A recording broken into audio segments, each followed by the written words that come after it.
Hello my dear friends. तो क्या हाल चाल हैं आप सभी के? बढ़िया एकदम। मैं आप सभी का स्वागत करता हूं फ्लूइड के लेक्चर नंबर 02 में। तो फ्लूइड का लेक्चर नंबर 02 है जहां पे हम लोग पहले लेक्चर के बाद की बातें करने वाले हैं। तो अगर आपने पहला लेक्चर नहीं देखा है तो प्लीज़ चेक इट आउट, क्योंकि तब भी आपको ये लेक्चर समझ में आएगा। और अगर आपको प्रेशर के बारे में बहुत बेसिक जानकारी है तो नो डाउट आप यहाँ से भी कंटिन्यू कर सकते हैं। तो चलिए, आपका फ्लूइड का लेक्चर नंबर 2 है जहां पे हम लोग बात करने वाले हैं fluid pressure due to gravity. तो यहाँ पे हम लोग पिछले लेक्चर में कुछ चीज़ें यूज़ किए थे या पढ़े थे, उसका यूज़ करने वाले हैं। नो डाउट ऑब्वियस सी बात है, हम उसका यूज़ करेंगे और उसका यूज़ करके हम आगे वाली चीज़ों को समझेंगे भी। ओके, चलिए। तो सबसे पहले हम बात करने वाले हैं fluid pressure due to gravity की। अब आप एक चीज इमेजिन करिएगा, मान लीजिए आपके पास यहां पे कोई एक क्लोज्ड कंटेनर है। क्या है ये कोई एक क्लोज्ड कंटेनर है। अब हमने क्या किया, इस क्लोज्ड कंटेनर में एक लिक्विड फिल कर दिया। अब ऑब्वियस सी बात है, आपने अगर कभी भी किसी भी कंटेनर में लिक्विड को फिल किया हो तो क्या होता था, और लिक्विड की डेंसिटी मान लेते हैं कि रो है। तो लिक्विड ऐसे लेयर्स के फॉर्म में क्या हो जाता है, सबटेंड हो जाता है। क्या होता है, लेयर्स के फॉर्म में क्या होता है, सबटेंड हो जाता है, यानी सेट हो जाता है। अब लेयर्स के फॉर्म में क्यों होता है, आपको कल की क्लास में बताया गया था कि भाई यहाँ पे अभी सिर्फ हम लोग नेट एक्सीलरेशन ग्रेविटी मान रहे हैं। तो ग्रेविटी ऐसे होगा, तो किसी भी फ्लूइड को अगर आप भरते हो तो वो नेट एक्सीलरेशन के परपेंडिकुलर लेयर्स के फॉर्म में सेट हो जाता है। यानी आप ध्यान से देखो, लेयर्स ऐसी है तो यहाँ पे जो ग्रेविटी है वो इसके परपेंडिकुलर रहेगी। हमने ये चीज़ यूज़ की। चलिए, बहुत बढ़िया। हमने जो कंटेनर लिया है इसका जो बेस एरिया है वो मान के चलिए ए है। बेस एरिया कितना है, बेस एरिया अपना ए है। और इस कंटेनर में हमने एच हाइट तक क्या भर के रख दिया है, ये कोई फ्लूइड भर दिया है जिसकी डेंसिटी रो है। अब ये सी बात है, क्लोज्ड कंटेनर है तो यहाँ पे कोई भी गैसेज नहीं होंगी, तो यहाँ वाला जो पूरा पोर्शन होगा वो वैक्यूम होगा। क्लियर है बात? अब मेरी बातों को ध्यान से सुनिएगा, क्योंकि अगर आपने मेरी बातों को सुना तो आपको बहुत अच्छे से समझ में चीजें आएंगी। अब मैं आपसे पूछूं कि भाई क्या, अच्छा पहले बताओ प्रेशर का फॉर्मूला क्या होता है, पहले समझना। क्या प्रेशर का फॉर्मूला आपने पढ़ा था, एफ परपेंडिकुलर अपॉन एरिया होता है। यानी अगर फोर्स किसी एरिया पे लग रहा होगा तो वहां पे प्रेशर आ जाएगा। प्रेशर मतलब दबाव। यानी आप मुझे इस सवाल का जवाब देना, अपनी फीलिंग से बताना कि क्या ये जो लिक्विड है ये कंटेनर के बेस को दबा नहीं रहा होगा, कंटेनर के बेस को दबा रहा होगा। अब दबा किस फोर्स से रहा होगा, अपने वेट के फोर्स से। आप समझो, आपके ऊपर ध्यान से समझिएगा, आपको ऊपर में यही कंटेनर रख दूं तो आपको कितना फोर्स फील होगा, कंटेनर और लिक्विड दोनों का वेट फील होगा। और यहां पे हम लोग मान के चलते हैं कंटेनर का वेट 0 है, तो आपको किसका वेट फील होगा, सिर्फ लिक्विड का, सिर्फ लिक्विड का वेट फील होगा। तो ध्यान से सुनना कि यहां पे जो प्रेशर होगा वो सिर्फ और सिर्फ वेट ऑफ लिक्विड की वजह से होगा। क्या ये बात समझ आई आपको? अच्छा, कल ही के मतलब पिछली क्लास में आपको हमने एक चीज और बताया था कि अगर आप किसी भी फ्लूइड को सेट कर देते हो, मतलब ऐसे रख देते हो, तो फ्लूइड जो होता है वो जिस भी सरफेस के साथ कांटेक्ट में आता है वो उसके परपेंडिकुलर फोर्स लगाता है। आप इस चीज को मार्क कर लो, बहुत इंपॉर्टेंट है। और हमने प्रूव भी किया था कि भाई परपेंडिकुलर फोर्स कैसे लगाता है। देखो यहाँ पे कांटेक्ट में है तो इसके परपेंडिकुलर फोर्स ऐसे लगा रहा होगा, यहाँ पे कांटेक्ट में है तो इसको ऐसे धक्का दे रहा होगा, फोर्स है ना। यहां पे फ्लूइड इसको ऐसे धक्का दे रहा हो। मैं फ्लूइड की वजह से कंटेनर पे लगने वाले फोर्स की बात कर रहा हूं।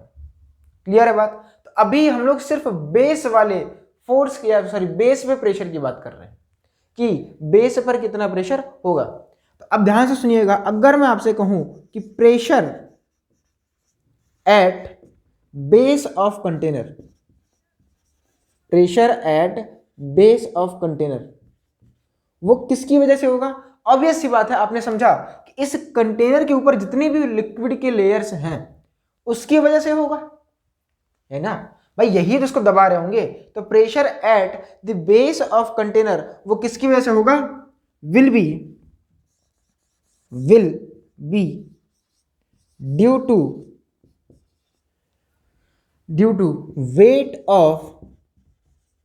वेट ऑफ लिक्विड, कि भाई प्रेशर जो कंटेनर के बेस पे होगा वो लिक्विड के वेट की वजह से होगा।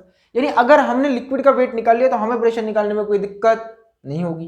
तो जल्दी से आप मुझे बताओ कि वेट ऑफ लिक्विड क्या होता है, वेट क्या होता है, वेट। सर वेट तो m इंटू जी होता है। जी हाँ। अब मुझे बताना लिक्विड का मास कितना है। सर वो तो हमें नहीं पता है, पता है पर आपको इनडायरेक्टली पता है। आपने पढ़ा था एक टर्म डेंसिटी, यहाँ पे ये चीज़ बहुत यूज होगी, मास बटे वॉल्यूम होता है, तो मास बराबर क्या होगा, रो इंटू वी। सर हमको वॉल्यूम तो नहीं पता है। अरे पगले, वॉल्यूम की जगह पे कंटेनर का वॉल्यूम तो रख सकते हो यार।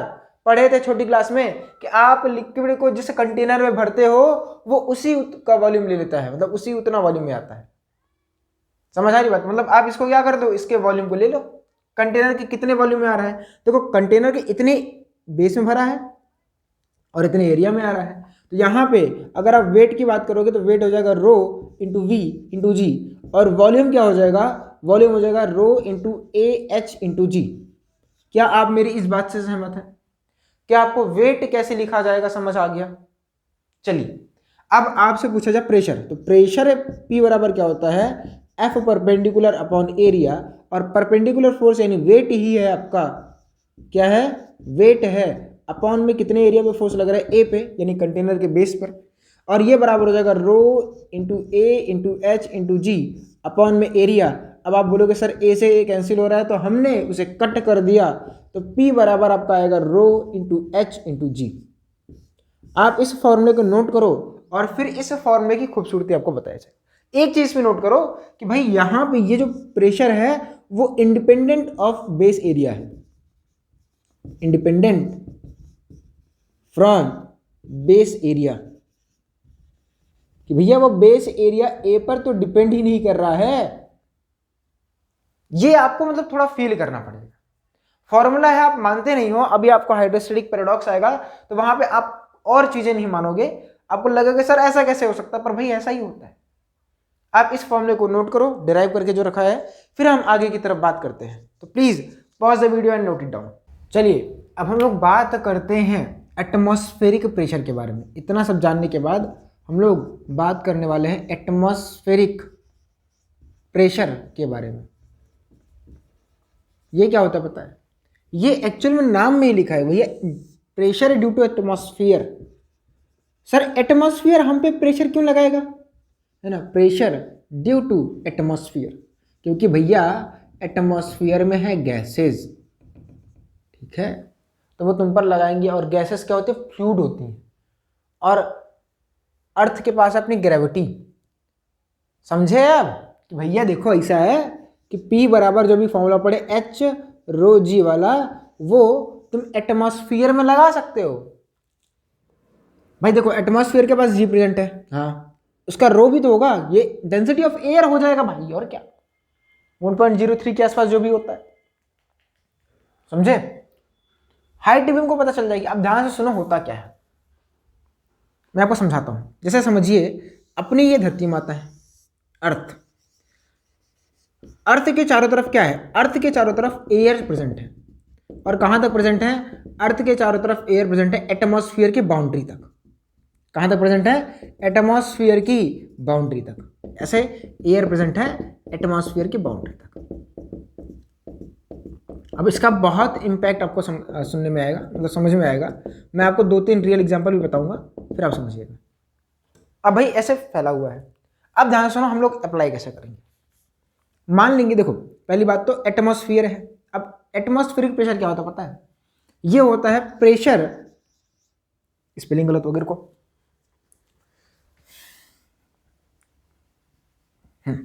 अब ये क्या होता है पता है, ये होता है pressure due to,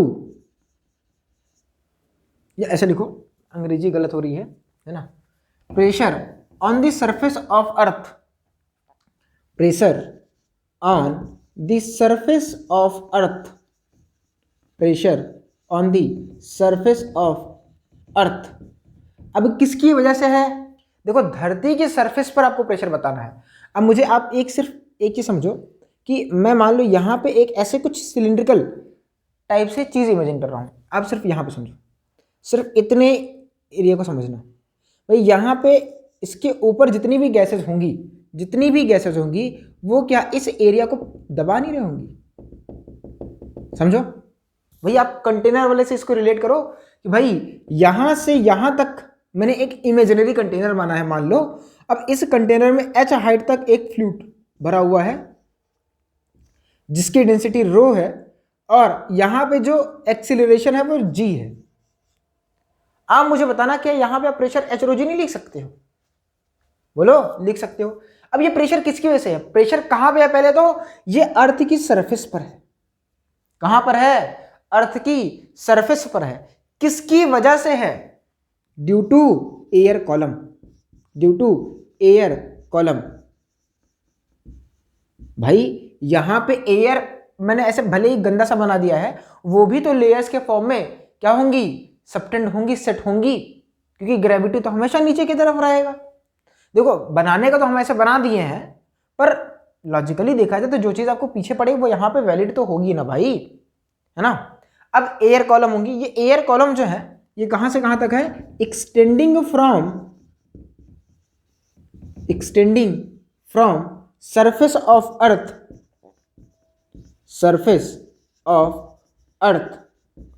to the boundary of atmosphere,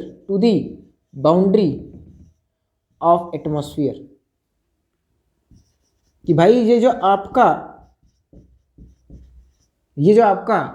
pressure है वो किसकी वजह से होगा? एयर कॉलम की वजह से होगा। ये एयर कॉलम कहां से कहां तक है? अर्थ की सरफेस से लेकर एटमॉस्फेयर की बाउंड्री तक। आपने एसएसटी में पढ़ा होगा भाई, एटमॉस्फेयर की ढेर सारी बाउंड्रीज होती, आफ्टर सम टाइम वो गायब भी हो जाता है ना। ट्रोपोस्फीयर, लिथोस्फीयर, पता नहीं क्या क्या होता था। हमने भी अपने टाइम पे पढ़ा था, आपने भी पढ़ा होगा, अब तो आप भी भूल चुके होंगे। क्लियर है बात? अब समझिएगा, आप प्रेशर लिख सकते हो क्योंकि ये एक लिक्विड हो गया, तो जो प्रेशर होगा P इस पॉइंट पर, हम उसे एटमॉस्फेरिक प्रेशर P ATM बोलते हैं, और वो बराबर होगा H इंटू रो इंटू जी के। ये एक हम लोग कांस्टेंट निकालते हैं। एटमॉस्फेरिक प्रेशर सरफेस पे कितना होता है वो कांस्टेंट होता है। हालांकि देखो, हम लोग ऐसे इतना सिंपल तो नहीं होता है, रीजन मैं बता दे रहा हूं कि जैसे जैसे आप ऊपर जाओगे ना, जी की वैल्यू जो होगी वो वेरी करेगी। डेंसिटी ऑफ एयर जो हो गया वो हर जगह कांस्टेंट नहीं है, पर हम लोग कांस्टेंट मान के चलते हैं और एटमॉस्फेरिक प्रेशर निकालते हैं। तो जो आपका P ATM निकल के आता है वो होता है 1.01 इंटू 10⁵ न्यूटन पर मीटर स्क्वायर। क्या होता है? न्यूटन पर मीटर स्क्वायर, या इसे ही हम लोग क्या बोलते हैं? पास्कल बोलते हैं। और चुपके से हम इसे क्या बोल देते हैं? 1 ATM बोल देते हैं। अब देखो, सवाल को करते टाइम क्या करेंगे? P ATM हम लोग 1 ATM मानेंगे, और 1 ATM बराबर 10⁵ पास्कल या न्यूटन पर मीटर स्क्वायर मान के चलेंगे सवालों में आसानी के लिए। भाई 1.01 अप्रॉक्सीमेटली 1 के बराबर ही तो है यार। अगर ऑप्शन में कुछ ऐसे उल जलूल दिया रहेगा तो जो पास में होगा उसको हम टिक कर देंगे। क्या आप मेरी इस बात से सहमत हैं? आपको एटमॉस्फेरिक प्रेशर समझ आया? रिपीट करता हूं एक बार। देखो भाई, अपनी अर्थ है, और मैं ऐसे रिलेट भी कर दूंगा, अपनी जो अर्थ है, अर्थ के चारों तरफ क्या है? एटमॉस्फेयर है, गैसेस है। अब गैसेस क्या करेंगी? वो आपको प्रेस कर रही होंगी। अब आपने ये चीज देखा होगा कि जब कोई भी एस्ट्रोनॉट जो होता है, वो जब स्पेस में जाता है तो वो एक स्पेस सूट पहन के जाता है। क्यों? क्योंकि देखो, स्पेस में एटमॉस्फेयर नहीं है, और हमारी बॉडी को आदत लग चुकी है किसकी? एटमॉस्फेरिक प्रेशर की। देखो, आपको मैं लिटरली बताऊं, इतना प्रेशर आपकी बॉडी झेल रही है, लेकिन आपकी बॉडी को पता नहीं चल रहा है। समझे इस बात को? आपकी बॉडी इतना प्रेशर झेल रही है पर पता नहीं चल रहा है। रीजन भी क्या है कि अपनी बॉडी के अंदर से भी प्रेशर लग रहा होता है बाहर की तरफ, तो न्यूट्रलाइज कर देता है बॉडी की। आपने देखा होगा कि जो लोग ऊपर जाते हैं, हिमालय पे चढ़ाई करते हैं, वो भी सूट वूट पहन के जाते हैं। रीजन भी, जब आप ऊपर जाते हो तो ऊपर धीरे धीरे जब जाते हो तो प्रेशर कम हो जाता है ना। वो कांस्टेंट नहीं रहता है, क्योंकि देखो हाइट के ऊपर डिपेंड कर रहा है। तो जैसे जैसे आप ऊपर जाओगे तो प्रेशर कम होता चला जाएगा, और जब प्रेशर कम हो जाएगा, ध्यान से सुनिएगा, कि जैसे जैसे आप ऊपर जाओगे प्रेशर कम हो जाएगा, और जब प्रेशर कम होगा, आपकी बॉडी तो अंदर से उतना ही प्रेशर लगा रही है, तो क्या होगा? आपकी जो वो जो है ना, जहाँ पर रोए होते हैं, वहां से ब्लड निकलना शुरू हो जाता है। अब वो ये सब चीजें ना हो, इसके लिए क्या होता है? इसके लिए हमें स्पेस सूट पहनाया जाता है, या एस्ट्रोनॉट एक चीज पहन के जाते हैं, वो बढ़िया से डिजाइन किया जाता है ताकि अपनी बॉडी को पता ही ना लग पाए कि वो एटमॉस्फेयर में है कि नहीं है। क्लियर है बात? तो आप इसे नोट कर लो, आपका ये है एटमॉस्फेरिक प्रेशर। और नोट करने के बाद तब हम लोग बात करने वाले हैं आगे एब्सोल्यूट प्रेशर के बारे में। तो please pause the video and note it down. चलिए अब हम लोग बात करते हैं अगले प्रेशर के बारे में, जिसका नाम है एब्सोल्यूट प्रेशर। अब ये एब्सोल्यूट प्रेशर क्या होता है सर? देखो सिंपल सा बात है कि भाई अब आपने पढ़ लिया है कि अब देखो नॉर्मली हम लोग कहाँ पे रहते हैं, पहले बताना। धरती पे रहते हैं, तो धरती पे भैया एटमॉस्फेरिक प्रेशर भी तो लगेगा। तो हम लोग अब ये क्या होता है, exact pressure at a point in liquid. Simple, ये क्या होता है, exact pressure at a point in a liquid. ये एट रहेगा, at a point in liquid. अभी आपको एग्जांपल से समझाते हैं। जैसे अभी पिछले एग्जांपल में हमने क्या लिखा था, जो आपको एक एग्जांपल समझाए थे उसमें क्या था, हमने कंटेनर क्लोज लिया था। इस बार कंटेनर क्लोज नहीं लेंगे। अब आप समझो कि अपने पास ये एक ओपन कंटेनर है, ठीक है, क्या है, ओपन कंटेनर है। हमने इसमें क्या किया है, हमने इसमें लिक्विड भर के रखा हुआ है, हमने एक फ्लूइड भर के रखा हुआ है। अब पिछली चीजें यूज करने वाले हैं। अब यहां पे कुछ पॉइंट लेते हैं, एक पॉइंट ए है, एक पॉइंट बी है, एक पॉइंट सी है, एक पॉइंट डी है, एक पॉइंट ई है, एक पॉइंट एफ है, ये सब पॉइंट्स है। अब पहला सवाल मेरे से, आप मुझे बताओ प्रेशर सबसे ज्यादा किस पॉइंट पे होगा, A B C D E या एफ पर? ऑब्वियस ही बात है, सबसे ज्यादा प्रेशर होगा ई पर। तो अब लिखेंगे प्रेशर एट ए सबसे ज्यादा, सॉरी सबसे कम होगा, है ना। उससे ज्यादा होगा प्रेशर एट बी, उससे ज्यादा होगा प्रेशर एट सी, और प्रेशर एट सी और प्रेशर और एफ पे, दोनों पे, इस दोनों पॉइंट पर प्रेशर बराबर होगा। उससे ज्यादा प्रेशर होगा डी पर, उससे ज्यादा प्रेशर होगा ई पर। क्या इस बार ए पर प्रेशर जीरो होगा? नहीं, इस बार ए पर प्रेशर जीरो नहीं होगा। सर क्यों? क्योंकि भैया इस ए पॉइंट के ऊपर ध्यान से सोचो कि गैस के पार्टिकल्स भी तो हैं, वो भी तो उसका दबा रहे होंगे, इस लिक्विड को दबा रहे होंगे। अब मैं आप ध्यान से सुनो कि प्रेशर एट ए जो होगा वो पी एटमॉस्फेयर के बराबर होगा। प्रेशर एट बी, देखो एटमॉस्फेयर प्रेशर होगा प्लस इनकी वजह से तो होगा, इस लिक्विड कॉलम की वजह से। मान लेते हैं ये हाइट h1 हो गया, तो plus h1 rho into G. Pressure at C वो कितना हो जाएगा, मान लो यहाँ से लेकर यहाँ तक की हाइट h2, तो हो जाएगा PATM plus H2 rho into G. Pressure at F और प्रेशर एट सी बराबर होगा, क्यों? क्योंकि भैया सेम लेयर पे हैं। अब प्रेशर एट D वो हो जाएगा, मान लेते यहाँ से लेकर यहाँ तक की हाइट H3 है और यहाँ से लेकर यहाँ तक की हाइट H4 है। दिख नहीं रहा होगा, ये H4 है। तो H4 पर ये हो जाएगा PATM प्लस H3 रो इंटू जी, और प्रेशर एट E हो जाएगा PATM प्लस H4 रो इंटू जी। ये आपका होता है क्या, एब्सोल्यूट प्रेशर। वो एग्जैक्ट उस पॉइंट पर आपको प्रेशर बताना होता है कि भैया कितना होगा। क्या आपको समझ आया? कोई डाउट तो नहीं है कि भैया प्रेशर एब्सोल्यूट क्या होता है? अगला अपने पास आता है, यहीं पे आपको समझा देता हूं, गॉज प्रेशर। क्या आपको समझ आता है? गॉज प्रेशर, GAUGA, गाज प्रेशर। पहली बार जब इसको सुना था ना हमारे गांव में, तो गाज गाज वो है ना। अब हिंदी में समझो एक वर्ड आता है गाज, गाज प्रेशर, है ना, बहुत गाज है। तो वो शुरुआत में बड़ा मजा आया था इसको पढ़ने में, अब तो फिर नॉर्मल हो गया है। पहले हमारे गुरुजी पढ़ाते थे तो हम मजे लेते थे, अब हम खुद गुरुजी बन गए, अब कैसे मजे लेंगे, है ना। ये क्या होता है, ये होता है प्रेशर बिटवीन टू पॉइंट्स या pressure difference between two points. भैया दो पॉइंट के बीच में प्रेशर डिफरेंस कितना होता है। लिखते कैसे हैं आप समझिए इस बात को। जैसे आपसे लिख दिया जाए प्रेशर गॉज BA, इसका मतलब क्या है, रिलेटिव प्रेशर होता है PB माइनस PA होता है। बी पीवी क्या है, absolute pressure at point B है। पीए क्या है, absolute pressure at point A है। क्या आपको मेरी इस बात, ये मतलब क्या आपको मेरी ये बात समझ आई कि गॉज प्रेशर क्या होता है? सिर्फ दो पॉइंट के बीच का प्रेशर है। आपको लिखा हुआ ऐसा मिलेगा पीजी बी ए। ये क्या है, पीजी मतलब गॉज प्रेशर, कहाँ किन दो पॉइंट के बीच में, बी और ए के बीच में। तो आप कैसे लिखोगे, पीबी माइनस पी ए। क्या बात समझ आई?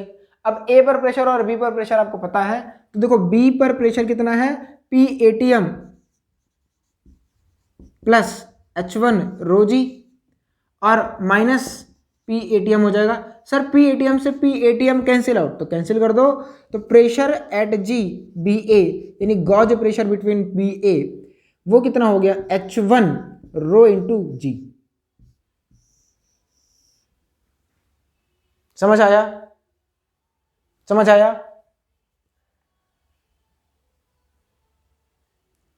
क्लियर है? कोई डाउट तो नहीं है? चलिए अगला आप मेरे को बताओ, प्रेशर जी बिटवीन ई एफ, तो वो कितना हो जाएगा, प्रेशर एट, आप ऐसा करो मेरे को ये बता दो डी ई का, तो क्या हो जाएगा, pressure at D minus pressure at E हो जाएगा। भाई अगर हम बात करें गॉज प्रेशर की, तो गॉज प्रेशर क्या हो जाएगा, डीई के बीच में, तो पीडी माइनस पीई हो जाएगा। अब अगर हम इसकी बात करें तो क्या हो जाएगा, डी पर प्रेशर कितना है, देखो लिखे हो, पीडी पर प्रेशर आपका है पी एटीएम प्लस H3 रो जी, और ई पर प्रेशर कितना है, या तो छोड़ो अभी यहाँ पे इसको हम लिखने की जगह नहीं है, पहले आप इतना नोट कर लो, ये रहने दो आप नोट करने को, ये मत नोट करो। तो प्लीज अब इसे नोट करें, गॉज प्रेशर एब्सोल्यूट प्रेशर, फिर हम आगे बात करते हैं। चलिए आपको गॉज प्रेशर समझाना है मुझे, तो गॉज प्रेशर के लिए एक एग्जांपल लेके आपको समझा देते हैं। मान लीजिए अपने पास यहाँ पे कोई एक कंटेनर है ना। अब आपको ऐसे कंटेनर बनाने की आदत हो जानी चाहिए। अब इस कंटेनर में मान लेते हैं कि हमने लिक्विड को फ्लो करके, मतलब लिक्विड को भर के रखा हुआ है। एक तो ये मार्कर मुझे बड़ा परेशान कर रहा है। ऐसे आपका लिक्विड जो है वो सेट हो जाएगा।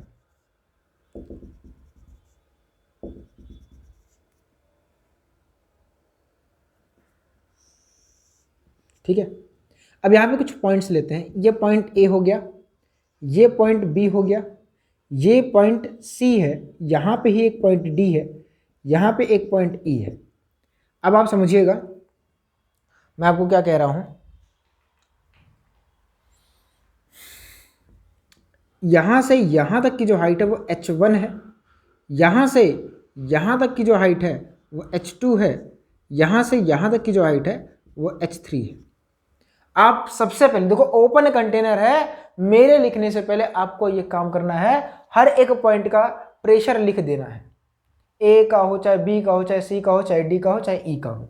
तो प्रेशर एट ए बताओ क्या होगा, अरे बोलो बोलो, क्या पी एटीएम होगा? होगा, हाँ। तो पी बी कितना होगा, पी बी होगा प्रेशर एट ए, क्या लिख रहा हूँ, ये क्या लिखा है, कुछ भी लिख रहा हूँ, प्रेशर एट ए प्लस कितना नीचे आ रहे हो, H1 रो इंटू जी। और अगर आप इसे सॉल्व करोगे तो आएगा P A T M plus H1 rho into G. Pressure at C कितना होगा, वो होगा प्रेशर एट ए प्लस कितना नीचे आ रहे हो, H1 plus H2, H1 plus H2 into rho into G. और जब सॉल्व करेंगे तो आपको मिलेगा P A T M plus H1 plus H2 into rho G. Pressure at C बराबर होगा प्रेशर एट डी के, क्यों, क्योंकि ये सेम लेयर पर है। अगला प्रेशर एट ई कितना होगा, वो होगा pressure at A plus H1 plus H2 plus H3 into rho G. आप ध्यान से देखो, आप सरफेस से ले रहे हो, इसके ऊपर कितनी हाइट तक लिक्विड का कॉलम है, अब देखो वो हाइट ले रहे हो। अब तक के क्वेश्चंस में क्या होता था, आपको पूरी हाइट यहां से यहां तक दी जा रही थी, इस बार हमने हाइट को तोड़ तोड़ के आपको दिया है, तो ऐसा आंसर आ रहा है। अब गॉज प्रेशर क्या हो सकता है, तो प्रेशर गॉज आप फटाफट निकालो, बी ए के बीच में आप गॉज प्रेशर निकालो, सी डी के बीच में। अब 2 सवाल मेरे करो पहले, और आप मेरे को निकालो गॉज प्रेशर बिटवीन सी और ई के बीच में। तो क्या हो जाएगा यहाँ पे, ये हो जाएगा P B minus P A, ये हो जाएगा P C minus P D, ये हो जाएगा P C minus P E. P B minus P A कितना होगा, तो बी पर प्रेशर और ए पर प्रेशर जो है आप उसे सॉल्व करोगे, आपको मिलेगा P A T M plus H one rho into G minus में पी ए टी एम। जब आप सॉल्व करोगे तो निकल के आएगा H one rho G. Sir ये तो आपने पिछले में बताया था, हाँ, और ये अलग है, वो अलग है, नीचे वाले केसेस से अलग है ना भाई। प्रेशर एट सी कितना होगा, तो जल्दी से देखो, प्रेशर एट सी आपने लिखा कितना है, P A T M plus H one plus H two rho G. तो यहाँ पे हो जाएगा P A T M plus H one plus H two rho into G. D पर प्रेशर कितना है, ये रहा, कहाँ गया, ये रहा, उतना ही है, यहाँ पे 0 हो जाना चाहिए था। लिख दें दोबारा से, क्या ही कर सकते हैं, अब गलती हो गई तो P A T M minus H one plus H two rho into G. अब जब आप इसे सॉल्व करोगे कितना आएगा, 0 आएगा। अगला आपका आएगा सी और ई के बीच में, तो सी पर प्रेशर ये रहा, ई पर प्रेशर इतना रहा, तो आपका हो जाएगा P A plus H one plus H two rho G, और यहाँ पे हो जाएगा माइनस में पी ए माइनस में H one plus H two plus H three rho into G. आप जब सॉल्व करोगे तो कितना आएगा, ए से ए कैंसिल आउट होगा, इसे आप ओपन करोगे तो एच वन रो जी प्लस एच टू रो जी माइनस में एच वन रो जी माइनस में एच टू रो जी माइनस में एच थ्री रो जी आएगा। एच वन रो जी से एच वन रो जी cancel out, H two rho जी से एच टू रो जी cancel out, आपका निकल के आ रहा है H three rho into G. ये वैल्यू निकालना आसान था, इस वैल्यू से जो इंटरप्रिटेशन हमको करनी है वो अपने लिए इंपॉर्टेंट है। समझ आई बात कि नहीं आई? अब ये क्या था, इसकी बात अगर की जाए तो यहां पे आपका ये चीज पॉजिटिव आ रहा है, ये चीज 0 आ रहा है, और ये चीज निगेटिव आ रहा है। पर सर प्रेशर तो स्केलर क्वांटिटी हुआ करता था ना। हाँ, ये प्रेशर डिफरेंस है रे पगले। ये क्या है आपका प्रेशर डिफरेंस, ये क्या है गॉज प्रेशर, या है ना, या प्रेशर गॉज प्रेशर है ना, ये प्रेशर डिफरेंस बिटवीन 2 पॉइंट्स है। अब भाई 2 पॉइंट के बीच का अगर डिफरेंस लोगे वो पॉजिटिव भी आ सकता है, निगेटिव भी आ सकता है, 0 भी आ सकता है। अब देखो, अगर आपका गॉज प्रेशर पॉजिटिव आया, जैसे यहां पे आया था, इसका मतलब ये है कि भैया आप जिसके रेस्पेक्ट में निकाल रहे हो, जैसे इस वाले केस की बात करें, PGBA आपका पॉजिटिव आया था, इसका मतलब ये है कि प्रेशर एट बी ज्यादा होगा और प्रेशर एट ए कम होगा। आपका गॉज प्रेशर 0 आया था, वो कौन से में आया था, pressure gauge pressure between C and D पे आया था। अब इसका मतलब क्या है, इसका मतलब प्रेशर एट C और प्रेशर एट D बराबर होगा। आपका गॉज प्रेशर नेगेटिव आया था, कहाँ पे आया था, G, C और E के बीच में आया था, तो आप बोलोगे कि प्रेशर एट C कम होगा और प्रेशर एट E ज़्यादा होगा। ये इन सब साइन का मतलब है। गॉज प्रेशर पॉजिटिव है, गॉज प्रेशर नेगेटिव है, या गॉज प्रेशर 0 का ये मतलब होता है। क्या आपको समझ आई बात? क्लियर है? जब नेगेटिव आएगा तब क्या इसका सेंस होगा, पॉजिटिव आएगा तब क्या सेंस होगा, और 0 आएगा तब क्या इसका सेंस होगा, ये यानी ये कहना क्या चाह रहा होगा। क्लियर है बात? तो आप इसे पॉज करके नोट कर लें, मतलब आप इसे नोट कर लें वीडियो पॉज करके। चलिए अब हम लोग बात करते हैं अगले टॉपिक की तरफ, जिसका नाम है हाइड्रोस्टैटिक पैराडॉक्स। क्या नाम है? Hydrostatic paradox. देखिए, अब आपको यहाँ पे कुछ चीज़ें समझनी है कि हम लोग पढ़ रहे हैं फ्लूइड स्टैटिक्स। क्या पढ़ रहे हैं? Fluid statics. यानी आपको जो फ्लूइड होगा क्या होगा, एट रेस्ट होगा, मतलब वो चल नहीं रहा होगा। और अगर कोई भी चीज़, मतलब आप समझो कोई फ्लूइड बह नहीं रहा है, इसका मतलब देखो किसी भी फ्लूइड को बहने के लिए उसके लिए प्रेशर डिफरेंस चाहिए होता है, और अगर कोई फ्लूइड नहीं बह रहा है इसका मतलब प्रेशर डिफरेंस क्या है, 0 है। क्या है? 0 है। तो फ्लूइड जो होता है अपने पास नॉर्मली हाई प्रेशर से लो प्रेशर की तरफ फ्लो करता है, मतलब जब प्रेशर ज़्यादा होगा उसकी तरफ कम। आई थिंक मैं सही बोल रहा हूँ, पता नहीं, मैं खुद ही कंफ्यूज हो गया हूँ। हाँ सही है। तो हाइड्रोस्टैटिक पैराडॉक्स में क्या होता है, समझो इस बात को। अपने पास ऐसा कुछ शेप्स है, अरे एक तो ये मिटाना महाभारत है इसको, चलो कोई दिक्कत नहीं, ऐसे, फिर एक शेप ऐसे लेते हैं, फिर एक हम लोग शेप ऐसे लेते थोड़ा सा चौड़ा, और फिर एक शेप हम लोग ऐसे लेते हैं, एक टाइप का,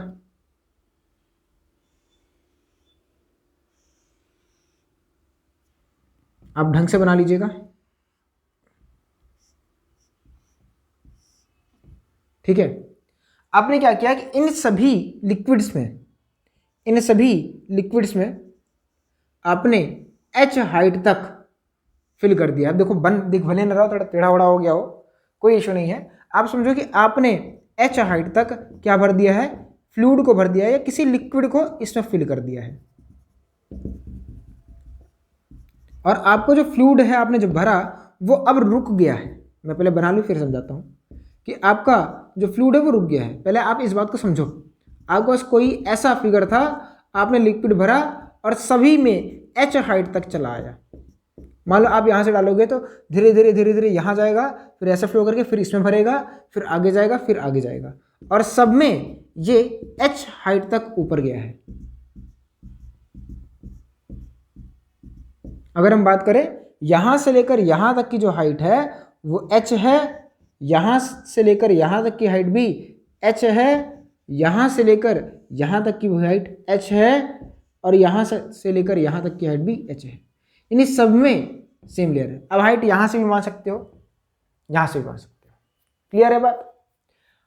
फ्लूइड स्टैटिक्स में क्या बोला जाता है कि भाई देखो, मैं कुछ पॉइंट्स भी ले रहा हूँ, पहले समझ लो। ये एक पॉइंट है A, यहाँ पर एक पॉइंट है B, यहाँ पर एक पॉइंट है C, और यहाँ पर एक पॉइंट है D। हाइड्रोस्टैटिक पैराडॉक्स क्या बोलता है, देखो अब आप लोग यहाँ पे दिमाग लगाओगे। मैं आपसे पूछूं कि मुझे तो प्रेशर सबसे ज्यादा कहां पर होगा, आपसे मैं पूछूं बताओ प्रेशर सबसे ज्यादा कहां पे होगा, तो आप कुछ बोलोगे, पर पते की बात क्या पता है कि प्रेशर ए पर है ना, प्रेशर एट ए बराबर होगा प्रेशर एट बी, बराबर होगा प्रेशर एट सी, बराबर होगा प्रेशर एट डी। सर ये क्या लिख दिया, सर यहाँ पे तो पानी ज्यादा है, यहाँ पे पानी कम है। भाई प्रेशर है, फोर्स नहीं है, पगलाओ मत ज्यादा। प्रेशर के फॉर्मूले में क्या आ रहा था, एच रो इंटू जी आ रहा था। क्या आ रहा था, एच रो इंटू जी। ये क्या थी, वर्टिकल हाइट थी भैया, कितने लेवल तक आपका पानी भरा हुआ है। डेंसिटी सेम है, सब में हमने सेम ही लिक्विड भरा है, ग्रेविटी तो सबके लिए सेम होगी, तो भैया प्रेशर कैसे डिफरेंस हो जाएगा। तो मुझे कोई लॉजिक बताओ, सर पानी इसमें कम आ रहा है, सर इसमें ज़्यादा आ रहा है, तो सर प्रेशर ज़्यादा। अरे भाई पानी से क्या लेना देना यार, पानी ज़्यादा कम हो तो फोर्स बताएगा ना, प्रेशर की बात बताओ पहले। तो प्रेशर ए बी सी और डी पर क्या होगा, सेम होगा। आपको लगेगा कि ऐसा नहीं, पर ऐसा होता है। सर क्यों ऐसा हो रहा है, सुनो भाई, आपको शुरुआत में इसका रीजन मैंने बता दिया था। शुरुआत में आप कंफ्यूज मत हो, इसलिए शुरुआत में हम सोच रहे थे आपको कैसे बताएं क्लास शुरू होने से पहले, लेकिन आपको शुरुआत में उसका रीजन मैंने दे दिया था कि भाई अगर कहीं पे फ्लूइड चल रहा है तो उसका मतलब वहां पे प्रेशर का डिफरेंस होगा, और तब तक वो फ्लो करेगा जब तक कि उनके बीच का प्रेशर डिफरेंस जीरो ना हो जाए। अब यहाँ पे अपना फ्लूइड तो रुका हुआ है, अब फ्लूइड ना तो ए से बी तक जा रहा है, ना तो बी से ए तक जा रहा है, मतलब ये सब में रुका हुआ है। अब रुका हुआ है इसका मतलब क्या है, इसका मतलब ये है कि ए पर जितना प्रेशर होगा बी पर भी उतना होगा, सी पर भी उतना होगा, डी पर भी उतना होगा। अगर प्रेशर डिफरेंस होता, मेरे वर्ड्स को ध्यान से सुनिएगा, अगर प्रेशर का डिफरेंस होता तो क्या होता, तो फ्लूइड फ्लो कर जाता, पर आपका फ्लूइड फ्लो नहीं कर रहा है। ये इस बात का सबूत है कि ए पर प्रेशर, बी पर प्रेशर, सी पर प्रेशर, डी पर प्रेशर बराबर है। अब क्यों, देखो भैया लेयर सेम है, ये है ना। अब मैं किसी भी एक लेयर, मतलब इस लेयर पे ऐसे बात कर लूं, इस लेयर पे जितने भी पॉइंट आ रहे होंगे, यहाँ पे एक पॉइंट होगा, यहाँ पे एक पॉइंट होगा, यहाँ पे एक पॉइंट होगा, सॉरी यहाँ पे एक पॉइंट होगा, यहाँ पे एक पॉइंट होगा, यहाँ पे एक पॉइंट होगा, इन सब जगहों पर कुछ ना कुछ पॉइंट होंगे। यहाँ पे जितना प्रेशर होगा उतना ही यहाँ पे इन दोनों पॉइंट्स पे होगा, उतना ही इन तीनों पॉइंट्स पर होगा, और उतना ही इन दोनों पॉइंट्स पर होगा। प्रेशर सेम लेवल पर सेम लेयर में सेम होता है। क्या आप समझ पा रहे हो? है ना, लेयर सेम है, इसीलिए आपका जो प्रेशर है वो हर एक पॉइंट पर सेम होता है। क्या आप मेरी इस बात से सहमत हो? इसे आप बोलते हो हाइड्रोस्टैटिक पैराडॉक्स। तो आप इसको समझ लीजिए, आप इसे बना के नोट भी कर लीजिए। बस इतना ही था हाइड्रोस्टैटिक पैराडॉक्स। फिर हम आगे की बात करते हैं, तो please pause the video and note it down. आइए, तो आपके सामने एक क्वेश्चन है जो बहुत इंपॉर्टेंट है, आपको इसे सीखना है। ठीक है, क्वेश्चंस में क्या दिया है कि आपके पास एक क्यूबॉइड है जिसका लेंथ L है, ब्रेथ B है और हाइट h है।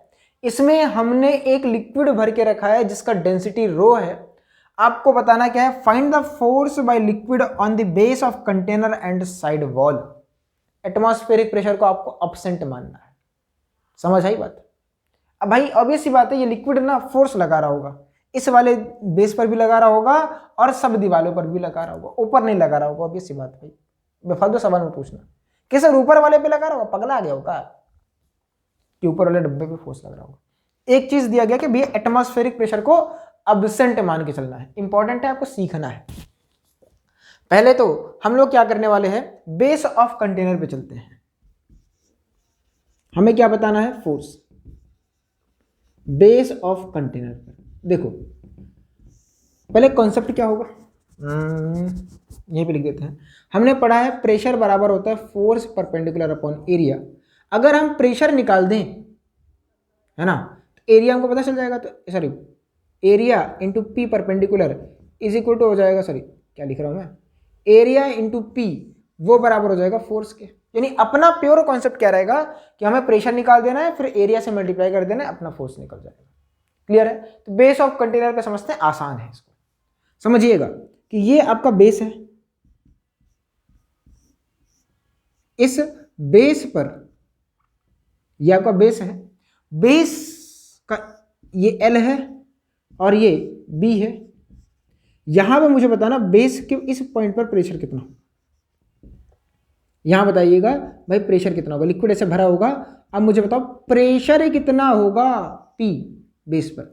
तो सर बेस पर प्रेशर जो होगा वो आप देखो कि h हाइट तक लिक्विड भरा है, डेंसिटी रो है, ग्रेविटी g लग रहा होगा, तो प्रेशर एट बेस हो जाएगा रो इंटू एच इंटू जी। सर तब फोर्स कितना होगा, फोर्स एट बेस की अगर बात करें तो हो जाएगा pressure eight base into area of base. तो प्रेशर एट बेस कितना है, rho into H into G, और एरिया ऑफ बेस कितना है, एल इंटू बी है। तो जब आप सॉल्व करोगे तो क्या आएगा, rho into L B H into G, और एल बी एच क्या होता है, वो आपका वॉल्यूम होता है rho into we into G. अब रो इंटू वी क्या है, अगर आप इसको चीज को ध्यान से देखो, रो इंटू वी क्या है, क्या वी आप लिक्विड का सॉरी वॉल्यूम बोल सकते हो, जो आपका वी है, मैंने क्या बोला, हाँ रो क्या है, रो आपका लिक्विड का डेंसिटी है, वी क्या है, वॉल्यूम ऑफ कंटेनर या वॉल्यूम ऑफ लिक्विड भी बोल सकते हो। तो रो इंटू वी क्या आता है, आपका मास m इंटू जी। यानी बेस पर जो फोर्स लग रहा होगा वो पूरे लिक्विड के वेट की वजह से लग रहा होगा। यही तो कॉन्सेप्ट करके हमने डेरिवेशन किया था पहली बात, तो वही तो निकल के आ रहा है।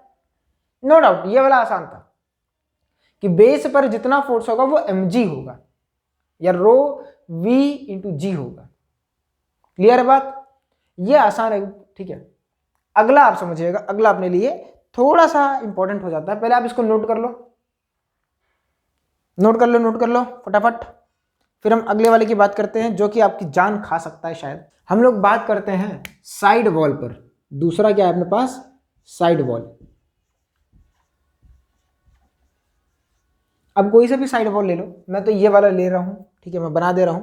अब साइड वॉल पे अगर आप लेना चाहो तो मैं ये वाला साइड वॉल ले रहा हूं, आप कोई सा भी ले सकते हो।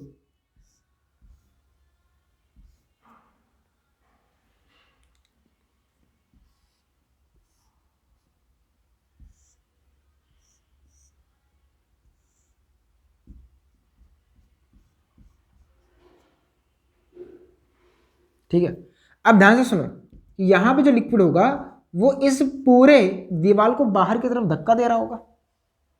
अब पहले आप इस बात को समझो, मैंने कॉन्सेप्ट तो वही है कि आपको दीवार पर प्रेशर बताना है, पर आप इस बात को फील क्या कर पा रहे हो कि दीवार पर प्रेशर की वैल्यू जो है वो बार बार डिफर कर रही है।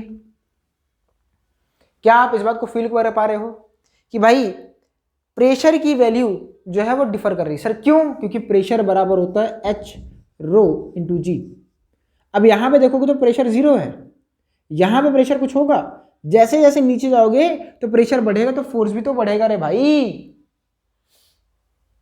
बात समझ आ रही है कि भाई H रो जी अगर आपका आ रहा है, इसका मतलब क्या है कि जैसे जैसे आप नीचे जाओगे, as we go down, as we go down मतलब जैसे जैसे आप नीचे जाओगे आपको पता है प्रेशर की वैल्यू बढ़ेगी, जिसकी वजह से फोर्स की वैल्यू बढ़ेगी। यानी आप समझो यहां पे आपका प्रेशर जो है वेरी कर रहा है। ठीक है, तो अब इंटीग्रेशन लगाना पड़ेगा। हम लोग कैसे जाएंगे? With the help of integration. तो ये आपके लिए सीखने लायक चीज है कि यहां पे आप सीखो, इरिटेट मत होइएगा प्लीज, आपको सीखना है ना। क्या करना है आपको? सीखना है। कैसे करेंगे? तो जब भी इंटीग्रेशन करते थे तो हम लोग एक पतली सी स्ट्रिप मानते थे। तो यहां पे हम लोग एक पतली सी स्ट्रिप मानेंगे, मतलब एक एलिमेंट मानते हैं। ऐसे एक पतली सी स्ट्रिप माने जो कि यहां से x हाइट नीचे है। अब इस स्ट्रिप पर प्रेशर कितना होगा? इस स्ट्रिप के नीचे पर। तो भैया यहां पे अगर बात करें तो प्रेशर एट स्ट्रिप पे हो जाएगा, x नीचे आ रहे हो रो इंटू जी हो जाएगा। बताना जरा भाई, हमने एक पतली सी स्ट्रिप मानी है, बाद में इस स्ट्रिप को हम फैला देंगे।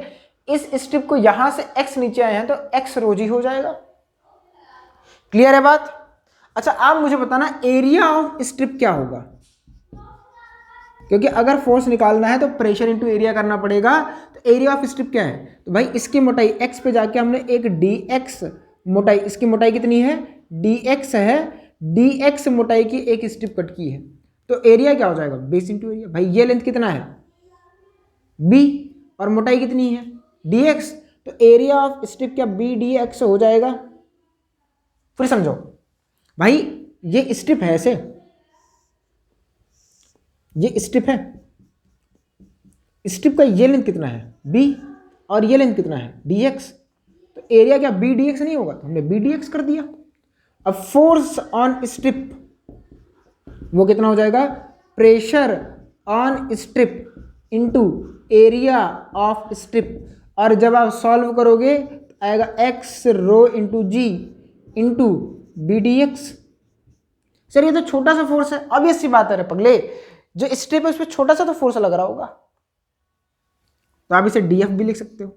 तो सर एफ नेट कितना निकलेगा? एफ नेट के लिए आपको इंटीग्रेशन करना पड़ेगा। किसका? df का।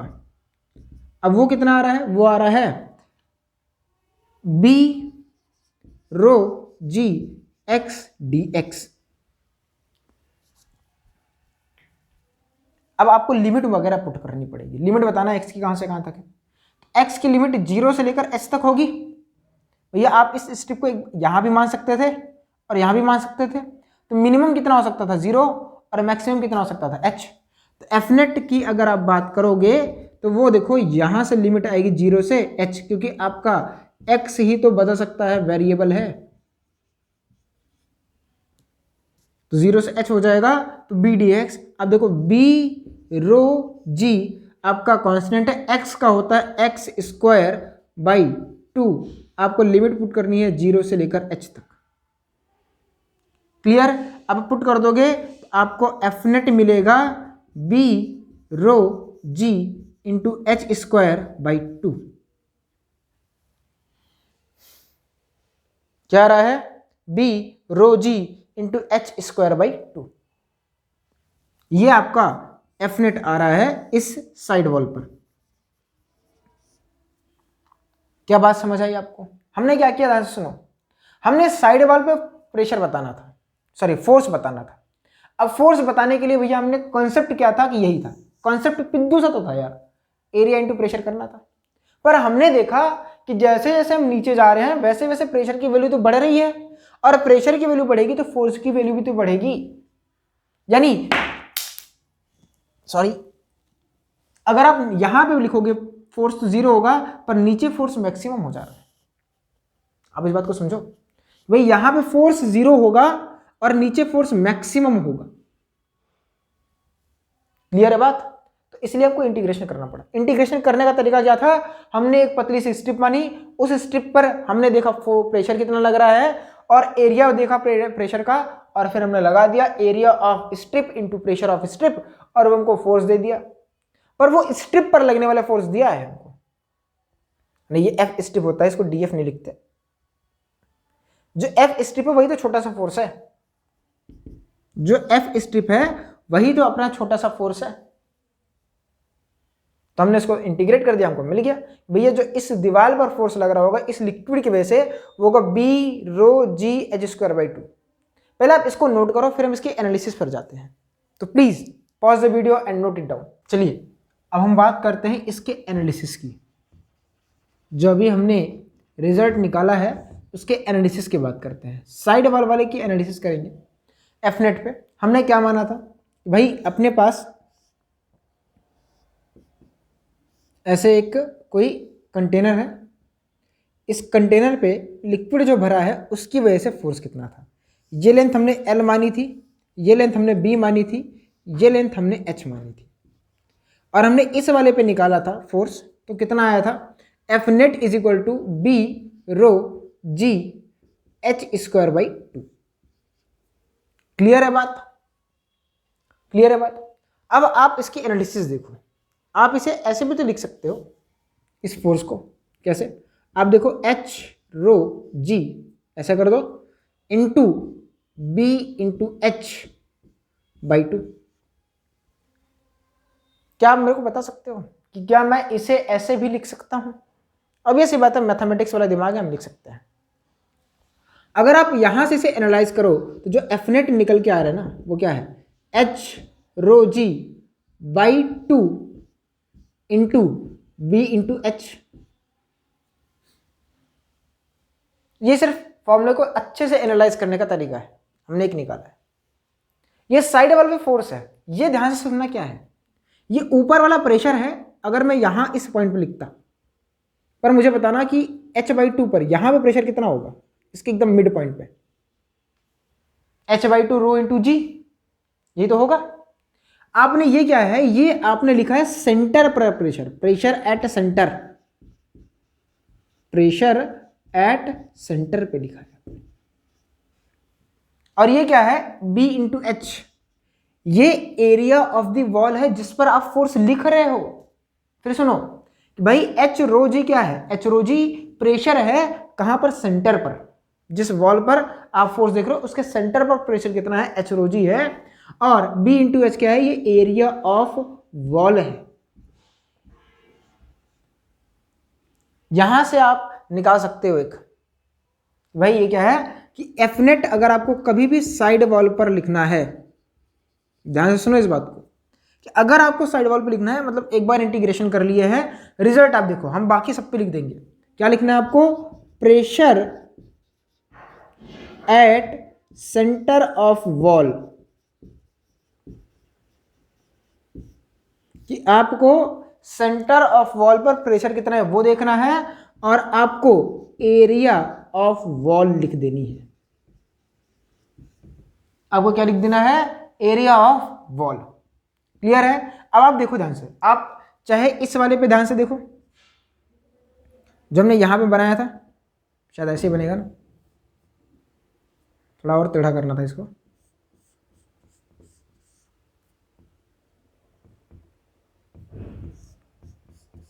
ठीक है, जैसा भी बन रहा है इसको झेलो। अगर मैं बात करूं इस वाले पर कितना होगा प्रेशर, फोर्स, भाई यहां पे भी तो फोर्स लग रहा होगा, यहां पर फोर्स कितना होगा, इस वाले पर फोर्स बाहर की तरफ होगा, और कितना होगा, एफ बराबर होगा इसके सेंटर पर कितना होगा, भाई ये वाली हाइट कितनी है सर, ये वाली हाइट भी तो एच है, तो लिख दो भाई, नहीं ये वाली हाइट एच ही होगी ना, बताना जरा, ये वाली हाइट कितनी होगी h, और इसका एरिया कितना होगा L इंटू एच ही होगा। सही में? चलो सही है, तो मेरे को थोड़ा अजीब लग रहा है यार। सही, ये सही है, मतलब मैं थोड़ा सा डाउट में आ गया हूँ। हाँ ठीक है।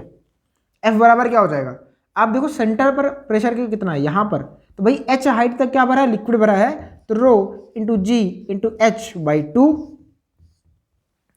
अब एरिया ऑफ द वॉल, इस वॉल का एरिया कितना होगा बताना जरा। लेंथ L है और ब्रेथ इसकी h है, तो L इंटू एच हो जाएगा, दैट्स इट। इसके पीछे वाले पर कितना होगा, सेम, पीछे वाले पर भी सेम होगा, rho G H by 2 into L H, पीछे वाले पर भी सेम होगा। इधर वाले पर सेम भाई, rho G H by 2 into B into H. भाई आपको अब इंटीग्रेशन करने की जरूरत नहीं है, ये सिर्फ एनालिसिस है। अच्छा मैं आपसे बोलूं कि नेट फोर्स बताओ साइड वॉल्स पर, F net on side walls, वो आपका 0 होगा। तो भैया साइड वॉल्स पर नेट फोर्स कितना है, वो तो आपका 0 हो जाएगा। क्या आपको ये एनालिसिस समझ आई कि भाई हमने कैसे किया? हमने कुछ नहीं किया। कभी भी आपको अगर साइड वॉल पर फोर्स लिखना है तो आप सेंटर पर फोर्स लिख दो, सॉरी प्रेशर लिख दो, और उसको एरिया ऑफ वॉल से मल्टीप्लाई कर दो, आपको फोर्स ऑन साइड वॉल मिल जाएगा। इंटीग्रेशन की कोई जरूरत नहीं है, ये एक एनालिसिस है हमारी और आपकी, जो आपको इंटीग्रेशन से बचाएगी। तो सर इंटीग्रेशन क्यों बताया, यही बता दिए होते। अरे भाई इंटीग्रेशन आपको सिखा रहा था, ठीक है, इंटीग्रेशन भी आपको सीखना है और आपको ये भी सीखना है क्योंकि आप जेई की तैयारी कर रहे हो, ठीक है। तो आपको ये एनालिसिस भी सीखनी है, याद करके रखनी है, और आपको उसी के पैरेलल में वो इंटीग्रेशन वाला भी सीखना है, क्योंकि आपको और हमको नहीं पता कि कैसे सवाल पूछ लेगा जेई आपसे, ठीक है। तो आप अपनी थिंकिंग स्किल को डेवलप करो। चलिए अब इसे नोट करिए, वीडियो को पॉज करके। अब हम लोग अगले सवाल की तरफ बढ़ते हैं। अगला सवाल थोड़ा सा उससे एक लेवल ऊपर है, पर आप समझ जाएंगे उसको। वो क्या है, जैसे पहले तो मैं फिगर बना दूं और फिर सवाल समझा दूं और फिर हम लोग मिलकर उसे सॉल्व करते हैं। क्या हो गया, ये टेढ़ा मेढ़ा क्यों बन रहा है यार, आजकल ये भी नहीं बन रहा है। चलो ठीक है, मान जाओ यार। हाँ तो ये अपने पास एक कोई क्यूबॉइड है, ये एल, ये इसका बी है और ये एच है, ठीक है। हमने, अब ध्यान से सुनो, पहले आपको पहले फील करना है, मैं आपको बता रहा हूं, पहले तो आप समझो, सवाल ही समझाता हूं फिर फील करा देता हूं। भाई आपने इसमें एक लिक्विड भर के रखा है जिसकी डेंसिटी रो है, ठीक है। आपने इसमें एक लिक्विड भर के रखा है जिसकी डेंसिटी रो है। अब आपसे एक सवाल पूछा है, फाइंड द टॉर्क, रोटेशन घुस गया है भाई, find the torque, find the torque by liquid force, by liquid force on side wall of container, on side wall of container, on side wall of container about the lower edge। आप इस सवाल को पहले feel करो, लिख तो दिया मैंने सवाल, मैं करा भी दूंगा, पर इस सवाल को आप पहले फील करो। आपको फोर्स बताना है। आपने कभी क्या किसी गत्ते में या कहीं के पानी वनी भरा है? जब आप पानी भरते हो तो आप क्या फील करते हो कि आपका जो गत्ता ऐसे खुल जाता है, मतलब अगर आपका कंटेनर की दीवार कमजोर हुई, आप पानी भरते गए भरते गए भरते गए, तो आपका गत्ता ऐसे खुल जाता है, ऐसे। तो भाई वो खुल रहा है यानी घूम रहा है। अब ध्यान से उसके चीज को समझो कि अगर ये वो दीवार है, आप पानी भर रहे हो तो गत्ता ऐसे खुल जाता है, ऐसे समझो, ऐसे खुल जाता है ना, ऐसे रहता है, ऐसे पानी भरे जा रहे हो भरे जा रहे हो और ऐसे घूम जाता है। अब ये घूम रहा है, भाग नहीं रहा है, आपको रोटेशन आपको समझ में आना चाहिए। अब आपसे पूछा क्या है कि आपको इस वाले लोअर एज के अबाउट आपको टॉर्क बताना है, इसके अबाउट टॉर्क बताना है। सर हम कर सकते हैं, कर लो, वीडियो को पॉज करो, ट्राई करो। अभी फोर्स बताया, अब आप टॉर्क सीख लो, टॉर्क निकालो, टॉर्क। सर टॉर्क हमने पढ़ के रखा है कि टॉर्क बराबर होता है force into perpendicular distance. Sir force आपने अभी सिखाया, इस पर हो जाएगा rho G H by two into B H, और परपेंडिकुलर डिस्टेंस कितना हो जाएगा भाई, एच है तो एच लिख दो। सर सॉल्व कर लेते हैं, आ जाएगा rho G B H cube by two. आप ऐसे निकालोगे और ये गलत है। ये क्या है, गलत है। सर गलती कहाँ की, आप फील नहीं कर पाए सवाल को। आपने सोचा कि टॉर्क बराबर फोर्स इंटू आर परपेंडिकुलर, आपने निकाल दिया, पर आप सवाल को फील नहीं कर पाए, समझे ही नहीं सवाल को। आप इस बात को समझो कि जो टॉर्क है वो आपने लिखा तो सही एफ इंटू आर परपेंडिकुलर है, पर उसके बाद की चीजों को आपने गलत कर दिया। सर कैसे गलत कर दिया, आप देखो भाई, यहां पर अगर मैं बात करूं, यहां पर फोर्स तो जीरो है पर डिस्टेंस मैक्सिमम है, तो टॉर्क तो मैक्सिमम होना चाहिए। यहां पर भी टॉर्क जीरो है। सर क्यों, क्योंकि आर जीरो है, यहां पे फोर्स जीरो है, यहां पे आर जीरो है। सर यहां पर देखो आर परपेंडिकुलर आ रहा है, यानी आपका आर भी बदल रहा है, आपका एफ भी बदल रहा है। आप कैसे कर पाओगे, बेसिक से कैसे कर पाओगे, बेसिक से। आप मेरी बात को समझ पाए कि ये गलत क्यों था, क्योंकि भाई टॉर्क जो है वो फोर्स और आर दोनों पे डिपेंड कर रहा है। आपके अकॉर्डिंग यहां पर टॉर्क मैक्सिमम होना चाहिए। अरे टॉर्क मैक्सिमम तब होगा जब फोर्स लग रहा होगा ना भाई, फोर्स भी वेरिएबल है, यहां पर फोर्स तो है ही नहीं। सर तब फोर्स तो यहां मैक्सिमम होगा, यहां पे तो आर ही नहीं है। तो क्या करना पड़ेगा, हमें इंटीग्रेशन की मदद लेनी पड़ेगी, यानी इंटीग्रेशन की मदद से हम सवालों को सॉल्व करेंगे। सर कैसे, पतली सी स्ट्रिप मान के, और कैसे बचवा, चलो एक तो पतली सी स्ट्रिप मानो, तो इसको मिटा के गंदा कर दिया ना, यहीं पे बना लेते हैं। एक पतली सी स्ट्रिप मानते हैं, ठीक है, ऐसे यहां से नीचे आने पर आर डिस्टेंस पर,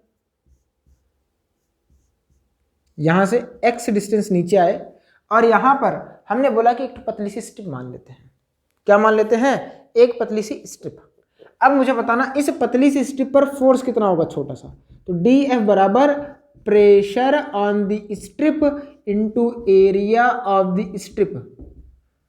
क्लियर है बात, हाँ। तो प्रेशर कितना हो जाएगा, एक्स रो जी इंटू एरिया कितना हो जाएगा, बी इंटू डी एक्स। आप जब सॉल्व करोगे तो आएगा B rho G into x D x.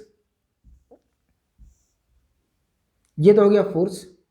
Torque क्या होगा, टॉर्क टॉर्क टॉर्क टॉर्क क्या होगा, टॉर्क, ये टोटल डिस्टेंस h है, इसके अबाउट आपको निकालना। तो यहां से यहां तक की डिस्टेंस आपको क्या मिल रही है, h माइनस एक्स मिल रही है। तो आपको जो टॉर्क होगा एक छोटा सा आएगा, D tau is equal to D F into R perpendicular. इस पॉइंट से परपेंडिकुलर फोर्स की दूरी कितनी है, h माइनस एक्स। तो आप क्या लिखोगे, डी एफ की वैल्यू कितनी है, B rho G x D X. ये तो आपका डी एफ की वैल्यू है, परपेंडिकुलर डिस्टेंस कितना है, h माइनस एक्स।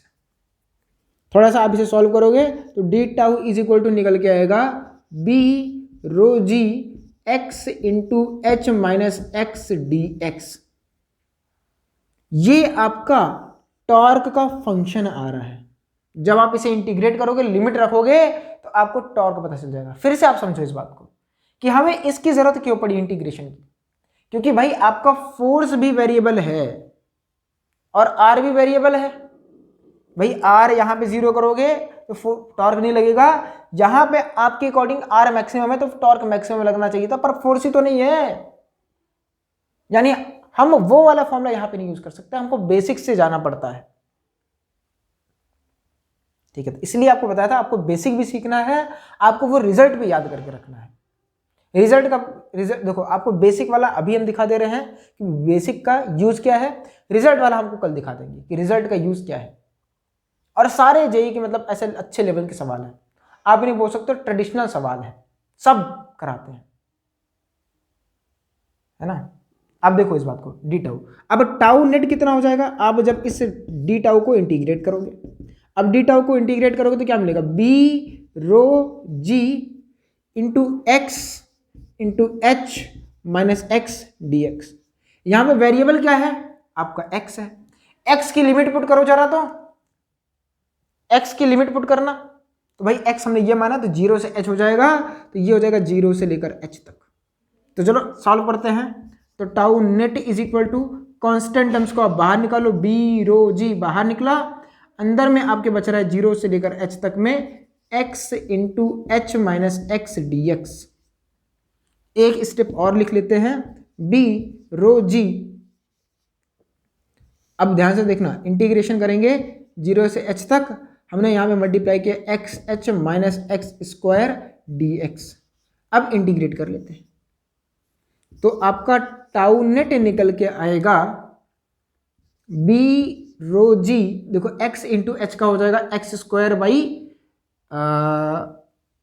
हाँ इसका हो जाएगा, ध्यान से देखना, ध्यान से देखिएगा, h तो कांस्टेंट है वो बाहर चला आएगा, x h का करना है, तो पहले ऐसा तुम लोग समझ नहीं पाओगे ना। चलो मैं एक काम करता हूँ, अलग अलग कर देता हूँ, इंटीग्रेशन को आप मल्टीप्लाई कर दो, तो यहाँ पे आपका आएगा 0 से h x H D x minus again 0 से h x square D x, और आप इसे सॉल्व कर सकते हो। तो आप यहाँ तक नोट करो, मुझे जगह चाहिए होगी तो मैं मिटा रहा हूँ, तो मैं इस बगल वाली चीज़ को, पूरे मलबे को मिटा देता हूँ, है ना।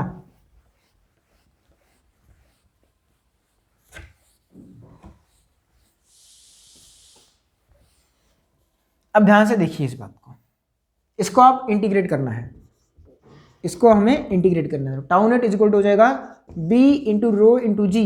तो जब आप इसे इंटीग्रेट करोगे तो यहां पे h बाहर चला आएगा और अंदर में बचेगा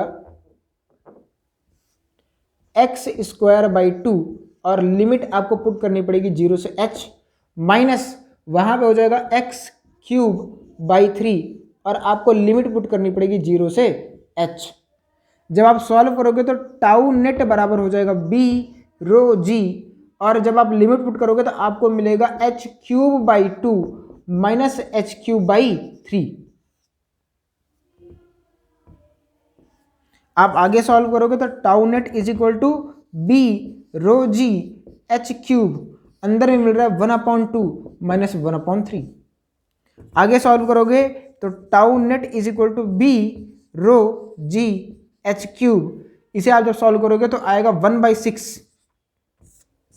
तो ये आपका टॉर्क आ रहा है कंटेनर पर जो लग रहा है, रो मतलब B rho G H cube by 6। Clear है बात? तो आज के लिए बस इतना रखते हैं, मिलते हैं नेक्स्ट लेक्चर में, तब तक के लिए पढ़ते रहिए। All the very best, bye.